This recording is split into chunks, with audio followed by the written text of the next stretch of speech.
Guys, magandang araw. Kasama natin si kaibigan po nating Linyo. Sa lahat ng makapanood, kayo na lang bahala humusga kung maniniwala kayo sa impormasyon ng ating kaibigan na ito po ang mangyayari. Wala po kaming intensyon mga idol na manakot. Ang gusto lang po ng ating kaibigan, kung ano man po ang pumasok sa kanilang kaharian, ito po ay ipapaabot, lalo na kung kapahamakan po ang dulot nito sa ating lahat. Mga idol, patawad po. Alam po ninyo ang nangyayari ngayon sa panahon natin. Hindi pa nagtungtong ng September, grabe na ang nasasagupang pagbaha. Much more kung tumungtong na tayo ng Vermont. Pakinggan po nating mabuti para hindi kayo mapapahamak.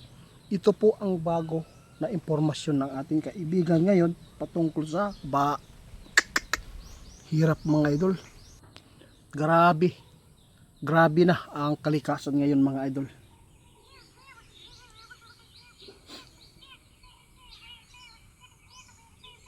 Oh, grabe mga idol.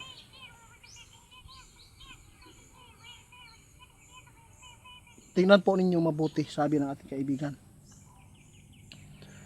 Kung ikaw ngayon nakasagupa na ng mga malakas na pagbaha, lalo na malapit ka sa mga bangin, ang landslide po ang paghandaan ninyo.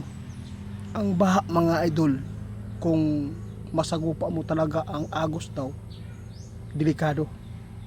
Pero ang baha mga idol, madali lang yan labanan kung magaling kang lumangoy. Yun. Ang problema lang dito sa nakita ng ating kaibigan, sabayan pa ng malakas na paghangin, landslide, baha, ito ang mahirap na labanan. Kaya tandaan po ninyo ang mga advice ng ating kaibigan. Kung ano man daw ang nasasagupa ninyo ngayon, mas lalo daw masasagupa ninyo ngayong inangat ng Pasko. Tandaan po ninyo, mas maganda mga idol, maghanap na kayo ng tirahan. Umalis kayo dyan sa lugar na kung saan nakasagupa kayo ng malakas na pagbaha. Ano po?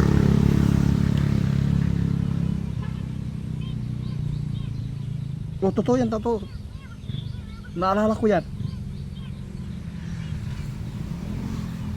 Kung naalala ninyo ang ipinapaabot ninyo mga idol, na kung gaano daw kalala ang nangyayari noong 2025, mas malala daw talaga ang masasagupa natin. May babala po si kaibigan sa mga lugar ngayon na tinatamaan ng baha. Mag-ingat po kayo, lalo na sa bagyo mga idol. Kung makasagupa kayo ng bagyo, talagang maraming buhay talaga daw ang nakita niya na makalas o mamatay. Mga idol, tandaan ninyo yan.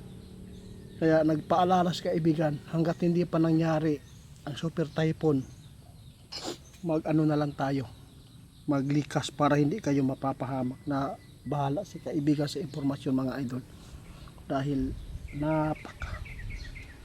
napakalagim ito, dahil ang lupa posibleng guguho.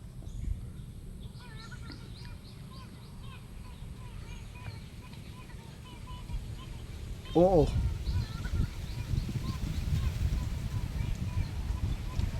Marami po kayong ipinapaabot mga kaibigan. Marami po ipinapaabot si Linyo na babala. Marami din po ang nangyayari na kadalasan 3 days lang nangyayari. Ang hindi makapag-appreciate dito yung mga basher lang. Mga idol, wala kaming intensyon na for views sa amin. Wala kaming views, wala po din po kaming sinasaho dito. Ang sa amin makapagpaabot ng hindi kayo mapapahamak. Tandaan natin, si kaibigan ngayon nag-alala dahil marami pang mga lugar ang lulubugin ng tubig. Doon sa Davao mga idol, sa totoo lang, hindi naman po masyado lahat ng Davao ay binabaha.